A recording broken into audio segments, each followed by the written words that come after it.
రాజ్యాంగబద్ధంగా 18 సంవత్సరాలు నిండిన వారికి ఓటు హక్కు కల్పిస్తుంది మన భారతదేశం. మనం ఓటు వేసిన వారు కొంతమంది అసెంబ్లీలో ఉంటే మరికొంతమంది పార్లమెంట్లో ఉంటారు.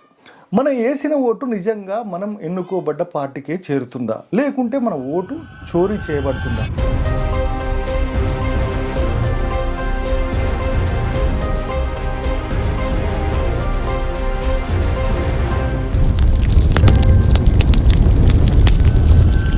మనం ఓటు వేసిన వారు కొంతమంది అసెంబ్లీలో ఉంటే మరికొంతమంది పార్లమెంట్లో ఉంటారు.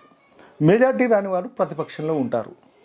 మనం వేసిన ఓటు నిజంగా మనం ఎన్నుకోబడ్డ పార్టీకే చేరుతుందా, లేకుంటే మన ఓటు చోరీ చేయబడుతుందా? కొన్ని సంఘటనలు చూస్తే ఇది నిజం అనిపిస్తుంది. మహారాష్ట్రలో 2024లో లోక్సభ ఎన్నికలు జరిగాయి. అక్కడ 48 సీట్లకు గాను 30 సీట్లు గెలుచుకుంది ఓ కూటమి. తర్వాత నవంబర్లో జరిగిన అసెంబ్లీ ఎన్నికల్లో 288 సీట్లకు గాను 58 సీట్లు మాత్రమే గెలుచుకుంది ఆ కూటమి. 5 నెలల వ్యత్యాసంలో ఈ గ్రాఫ్ ఇంతలా పడిపోవటానికి కారణం ఏంటి? ఈ విషయం ఇట్లా ఉంటే, బెంగళూరు లోక్సభ ఎన్నికల్లో మహాదేవపుర అనే ఒక నియోజకవర్గంలో ఓ 120 స్క్వేర్ ఫీట్లు ఉన్న ఒక చిన్న గదిలో ఏకంగా 11 మంది, ఒక క్రికెట్ టీం కాదు, ఏకంగా 80 ఓట్లు ఉన్నాయని ఇక్కడ అధికారులు చెప్తున్నారు. ఇలాంటి సంఘటనలు చూస్తుంటే, వింటుంటే, పేపర్లో చదువుతుంటే మనం వేసిన ఓటు నిజంగా మనం ఎన్నుకోబడ్డ పార్టీకే పోతుందా అనే అనుమానం వస్తుంది. ఈ విషయంపై ఈ వీడియోలో మనం కూలంకషంగా డిస్కస్ చేసుకుందాం. ఈ వీడియో చూస్తున్న కాంగ్రెస్ సపోర్టర్స్ కానీ, బీజేపీ సపోర్టర్స్ కానీ ఈ వీడియో మొత్తం చూసిన తర్వాత మీ కామెంట్లు తెలియజేయండి. గత కొన్ని రోజులుగా ఈ అంశమే దేశమంతా చర్చనీయాంశం అయింది. ఎందుకు ఈ టాపిక్ చర్చనీయాంశం అయిందంటే, కాంగ్రెస్ నేత రాహుల్ గాంధీ ఓట్ చోరీ అనే అంశంపై 5 ప్రశ్నలు లేవనెత్తారు. ఈ 5 ప్రశ్నలు నిజంగా ఆరోపణల విచారించదగ్గ విషయమేనా అనేది ఈ వీడియోలో డిస్కస్ చేద్దాం. కాంగ్రెస్కి ఈగల్ టీం అనేది ఉంది. ఆ ఈగల్ టీమే ఈ సర్వే చేసి రాహుల్ గాంధీకి ఒక రిపోర్ట్ ఇచ్చారు.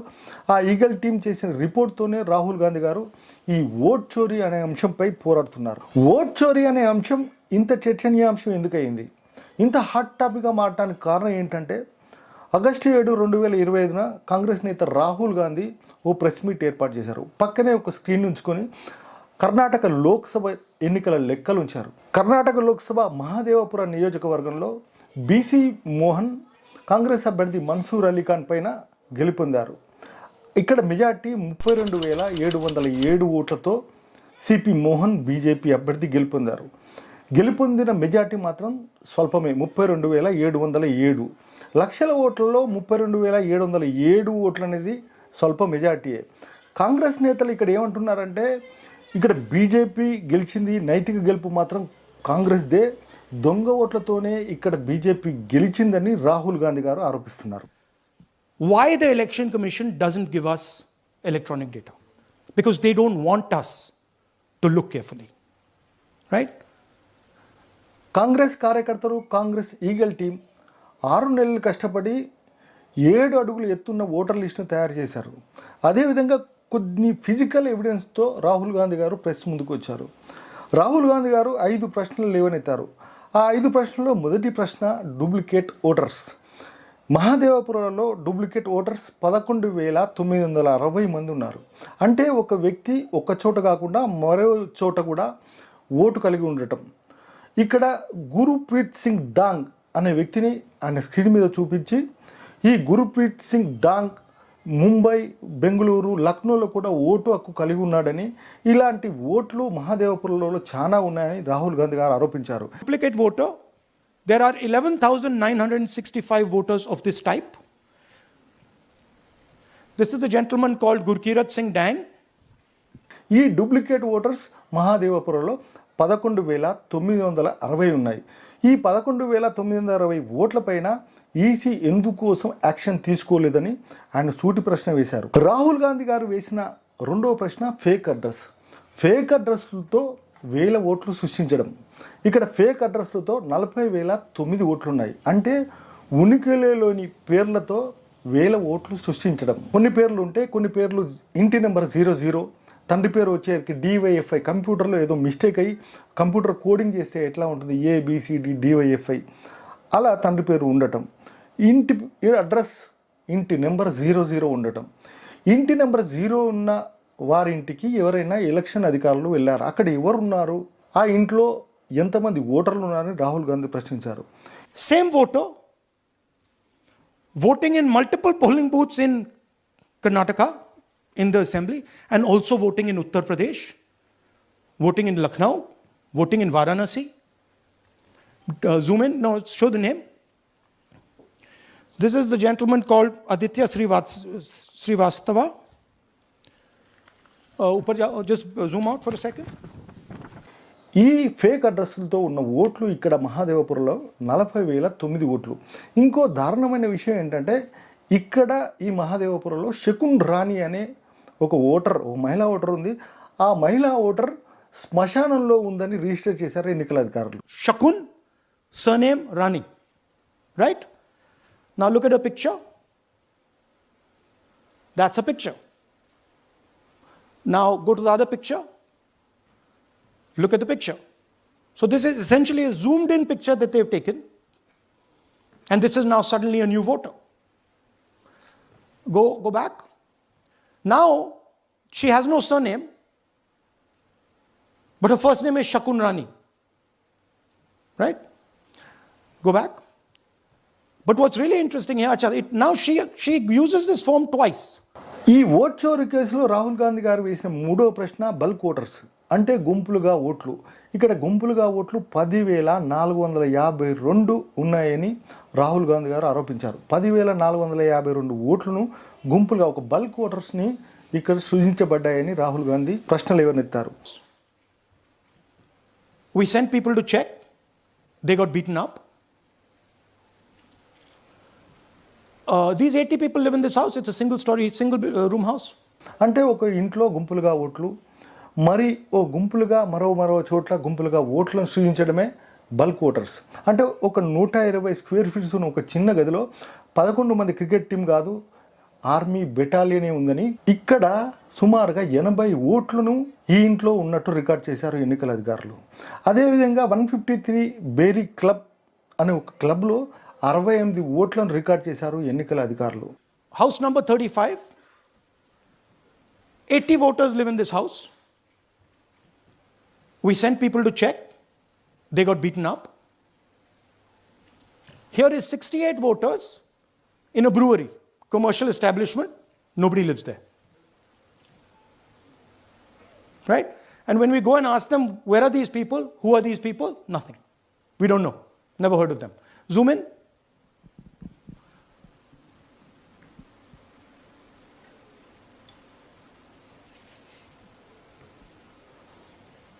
And that's fake and invalid addresses. You can see. ఈ ఓట్లు ఒక గుంపులుగా ఉన్న ఓట్లను ఎన్నికల అధికారులు గుర్తించారని రాహుల్ గాంధీ ప్రశ్నిస్తున్నారు. ఇక్కడ బల్క్ ఓటర్స్ ఈ మహాదేవపురంలో 10,452 ఉన్నాయి. రాహుల్ గాంధీ గారు వేసిన 4వ ప్రశ్న అన్వాల్యూడ్ ఫొటోస్. ఈ అన్వాల్యూడ్ ఫొటోస్ 4,132 మంది ఓటర్లు ఉన్నారు. అంటే సరిగ్గా లేని ఫోటోలు. ఈ సరిగ్గా లేని ఫోటోలతో ఓట్లు వేస్తున్న వారు మహాదేవపురంలో 4,132 మంది ఉన్నారు. అంటే ఒక చోట చిన్నగా ఫోటోలు ఉండడం, మరో చోట నల్లగా ఉండడం, కొన్ని చోట్ల గ్రహణం పట్టినట్టు అసలు ఓ చంద్రుడి ఆకారంలో నల్లగా ఉండటం, కొన్ని చోట్ల ఓ తెల్లని వలయాకారంలో ఉండటం, ఇలాంటివి 4,132 మంది ఓటర్లు ఉన్నారు. వీరిని ఎలక్షన్ అధికారులు ఓటు ఎలా వేయిస్తున్నారని రాహుల్ గాంధీ సూటి ప్రశ్న వేస్తున్నారు. Either no photo or a photo that is so small that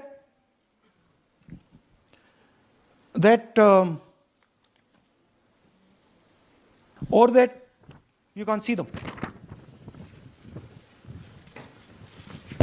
That's an original voter list. That's a copy of a voter list. You can see no photos. Okay, so there's 4,000 of those. నిజంగా వాళ్ళు polling బూత్కు వెళ్ళినప్పుడు అక్కడ అధికారులు ఈ వీళ్ళని vote వేయడానికి ఎలా అంగీకరిస్తున్నారు? నిజంగా ఆలోచించాల్సిన ప్రశ్నే ఇది.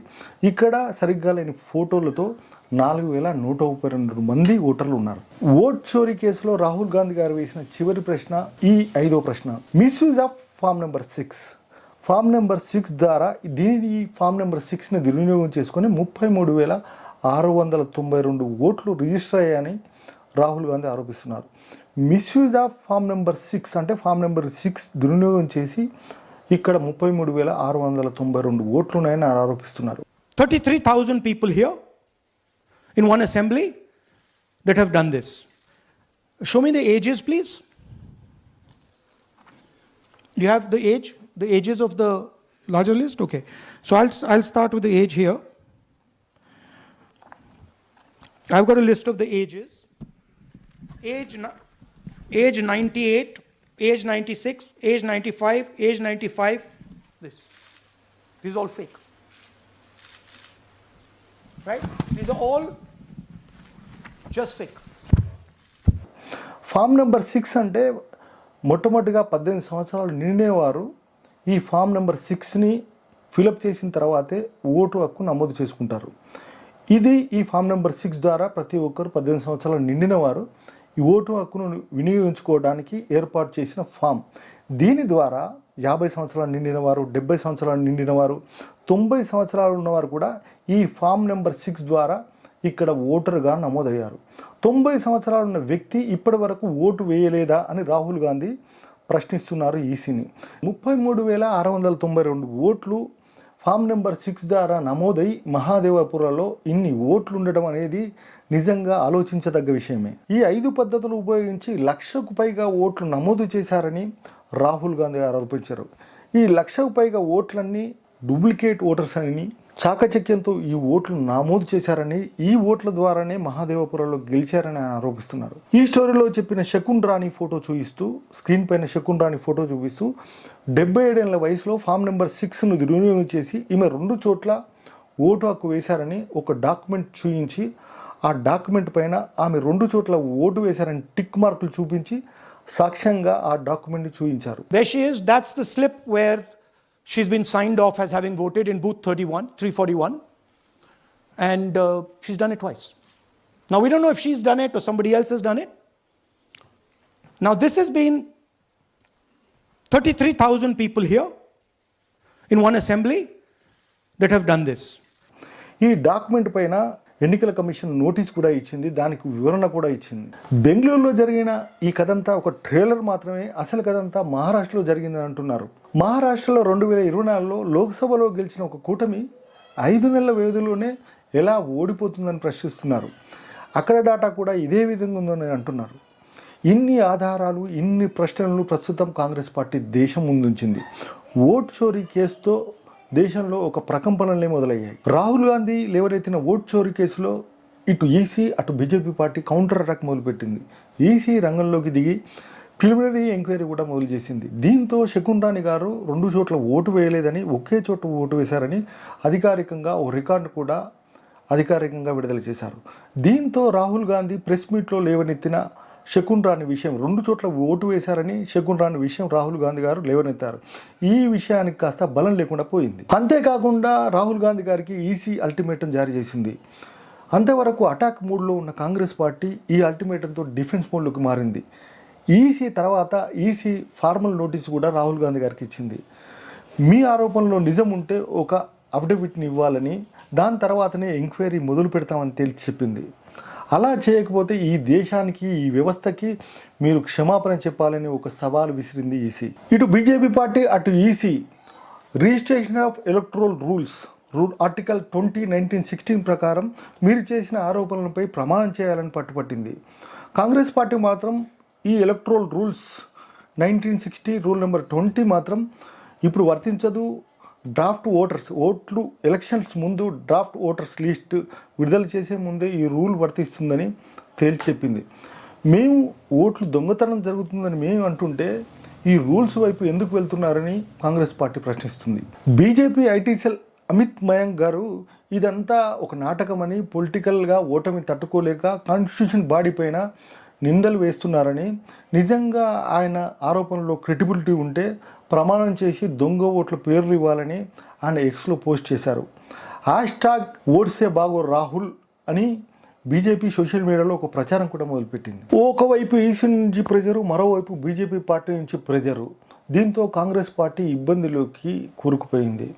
ఈ సందర్భంలో మరోసారి ఇబ్బందులు పడిపోయిన కాంగ్రెస్ పార్టీ మరోసారి ఎదురుదెబ్బ తగిలింది. అది ప్రస్తుతం ఇప్పుడు ఈసీ నుంచి కాదు, బీజేపీ పార్టీ నుంచి కాదు, అది ప్రతిపక్షాల నుంచి కాదు, స్వయంగా సొంత పార్టీ నుండే మరోసారి కాంగ్రెస్ పార్టీకి ఎదురు దెబ్బ తగిలింది. అది ఎలా అంటే మహాదేవపురాలో 80 ఓట్లు ఉన్న ఆ ఇంటి యజమాని జయరాం రెడ్డి మీడియా ముందుకు వచ్చారు.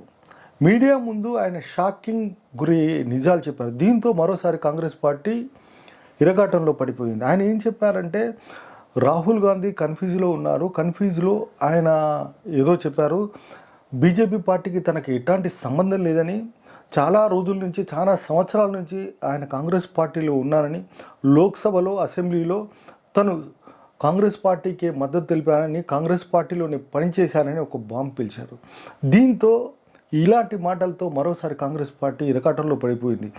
బీజేపీ పార్టీ నిర్దోషిగా మిగిలిపోయింది. ఈ 80 ఓట్ల సంగతి ఏందని జయరాం రెడ్డిని అయితే తన ఇంట్లో మైగ్రెంట్ లేబర్స్ ఉత్తరప్రదేశ్ నుంచి, ఒరిస్సా నుంచి, బీహార్ నుంచి, వివిధ ప్రాంతాల నుంచి తన ఇంట్లో రెంట్కుంటారని, వాళ్ళు 1 సంవత్సరం పాటు లేదా 6 నెలలు ఉంటారని, రెంట్ అంటే ఐడెంటిటీ ప్రూఫ్ కోసం వాళ్ళు రెంట్ అగ్రిమెంట్ తీసుకొని ఆ ఐడెంటిటీ ప్రూఫ్ను ఓటర్ ఐడి కోసం వాడుకుంటారని, వాళ్ళు ప్రూఫ్ ఆఫ్ అడ్రస్ కిందనే ఈ ఓటర్ ఐడిని తీసుకుంటారని, కొన్ని రోజులు పనిచేసిన తర్వాత వాళ్ళు ఎక్కడ పని ఉంటే అక్కడికి వెళ్తారని, ఇక్కడ తీసుకున్న ఐడి ప్రూఫ్తోనే అక్కడ కూడా చలామణి అవుతారని చెప్పుకుంటూ వచ్చారు జయరాం రెడ్డి.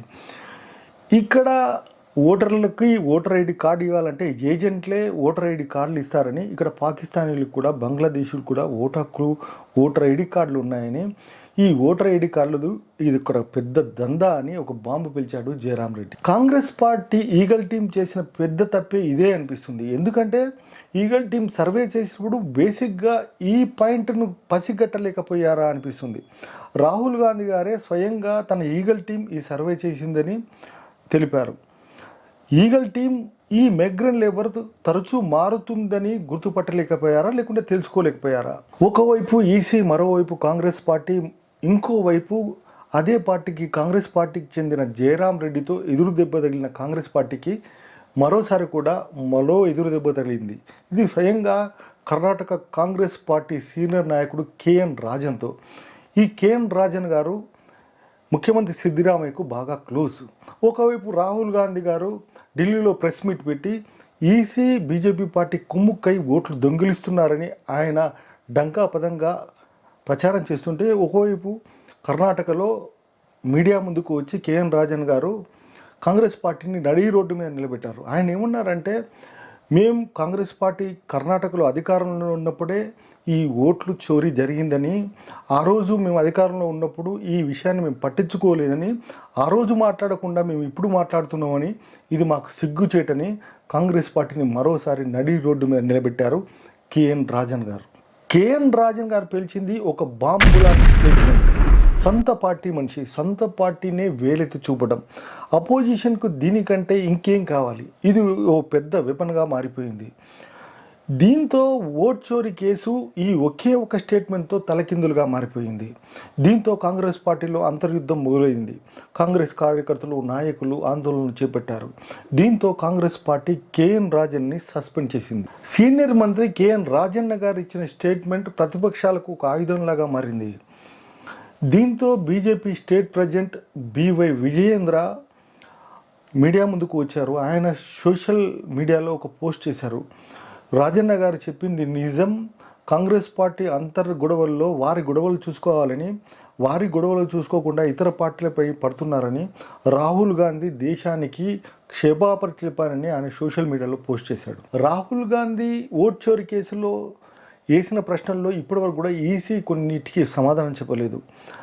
11,965 డూప్లికేట్ ఓట్స్ ఉన్నాయని రాహుల్ గాంధీ ఆరోపించారు. ఈ డూప్లికేట్ ఓట్స్ పైన ఇప్పటివరకు కూడా ఈసీ ఎటువంటి సమాధానం చెప్పలేదు. అదేవిధంగా బ్రవరీస్లలో ఓట్లు అంటే గుంపులుగా ఓట్లు, ఈ ఓట్లపైన కూడా ఎలక్షన్ కమిషన్ ఎటువంటి ఆధారాలు కానీ ఎటువంటి ఎంక్వైరీ కానీ చేసి ఒక నిజ నిర్ధారణమైన వ్యవస్థలో దీనికి సమాధానం చెప్పలేదు. అదేవిధంగా గురుప్రీత్ సింగ్ డాంగ్, ఈయనకి ముంబై, లక్నో, బెంగళూరులో ఓట్లున్నాయి, ఓటర్ ఐడి కార్డు ఉంది. ఒకే వ్యక్తికి 3 చోట్ల ఓటర్ ఐడి కార్డ్ ఎలా ఉంటుందని రాహుల్ గాంధీ ప్రశ్నించారు. దీనిపైన కూడా ఇప్పటి వరకు ఈసీ సమాధానం చెప్పలేదు. ఈ ఓట్ చోరీ కేసులో రాహుల్ గాంధీ గారు మరో ఆరోపణ కూడా చేశారు. 4,132 ఓట్లు గుర్తించలేని ఓట్లు, అంటే ఫోటో చిన్నదిగా, ఒక్కో చోట మసకగా మరో చోట గ్రహణం పట్టినట్టుగా ఫోటోలు ఉన్నాయని, దీనిపైన ఇప్పటి వరకు కూడా ఈసీ ఎటువంటి ఆరోపణలు కానీ, ఎటువంటి నిజ నిర్ధారణ కానీ, ఎటువంటి ఎంక్వైరీ కానీ చేయలేదని రాహుల్ గాంధీ గారు ఆరోపిస్తున్నారు. ఈ ఆరోపణలపైన ఈసీ తేల్చి చెప్పాల్సిన అవసరం అయితే ఎంతైనా ఉంది. ఈ ఓట్ చోరీ కేసు నిజంగా రాజకీయ వాగ్వివాదమా లేక ప్రజాస్వామ్యానికి ప్రమాదమా తేల్చి చెప్పాల్సిన అవసరం ఎంతైనా ఉంది. దీనిపైన ఈసీ ఎటువంటి చర్యలు తీసుకుంటుందో చెప్పలేం. మరొక వీడియోలో దానిపైన సవివరంగా మరొక వీడియో మీకు అందిస్తాం. మా వీడియో కనుక మీకు నచ్చినట్టయితే సబ్స్క్రైబ్ బటన్ నొక్కండి, పక్కన బెల్ బటన్ కూడా నొక్కండి. మరిన్ని అంశాలతో, మరీ కొత్త అంశంతో మళ్ళీ మీ ముందుంటా. మీ పత్తిపాటి రమణాకర్.